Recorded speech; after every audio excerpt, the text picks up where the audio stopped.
le propriétaire, ou le CEO de la compagnie, il était un Pakistanais, un musulman pakistanais. Et je travaillais là-bas et on faisait des machines qu'on utilise dans l'impression, dans l'imprimerie à haute résolution.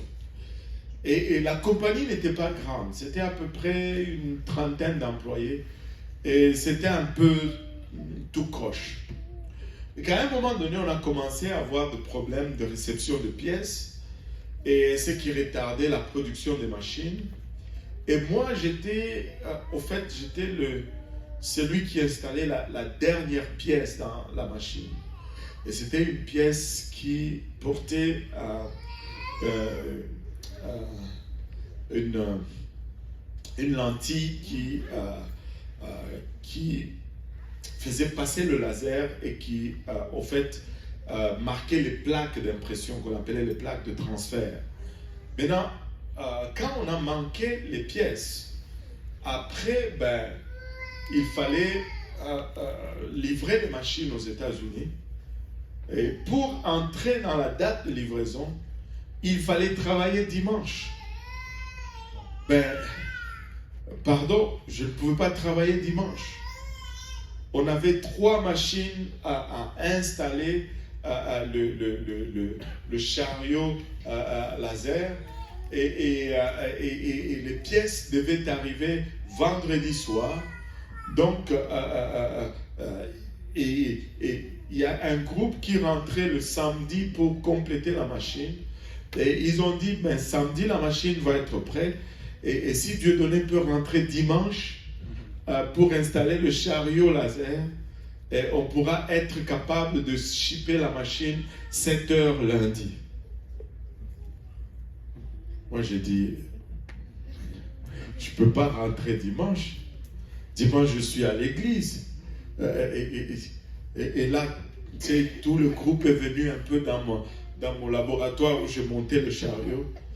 Dieudonné, la machine doit partir dimanche, plutôt lundi. Lundi matin, 7 heures, le camion est là. Il faut que tu rentres dimanche. Je dis, mais je ne peux pas rentrer dimanche. Je suis à l'église dimanche. Oh, ils étaient fâchés. Ils sont tous allés voir le boss là, le Pakistanais, Najib. Najib est descendu. Et tu peux voir. Najib descend et ils étaient tous en arrière de lui. Ils arrivent. So, Dieudonné, we need to ship the machine. Et là, j'étais comme, Sir, I cannot work on Sunday. Puis il me regarde, why? Because I have commitment at my church. And I'm really sorry I cannot make it on Sunday. Et puis il était comme, so now what can you do for us?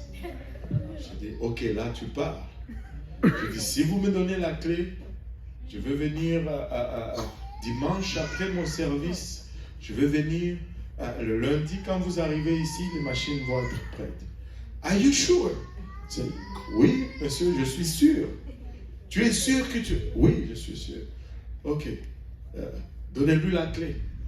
Et tous ceux qui voulaient voir ma tête décapitée ce jour-là, ils ont dû me donner la clé et le mot de passe pour entrer dans la compagnie tout seul. Et savez-vous quoi? J'ai fini mon service. À 22h, j'étais au bureau. Je suis entré dans mon laboratoire. J'ai fait... à 7h, tu pouvais voir les gens arriver en catastrophe au travail. Et moi, j'étais en train de prendre mon café. Alléluia, parce que j'avais fini mes machines. Et ils ont fait leur transfert.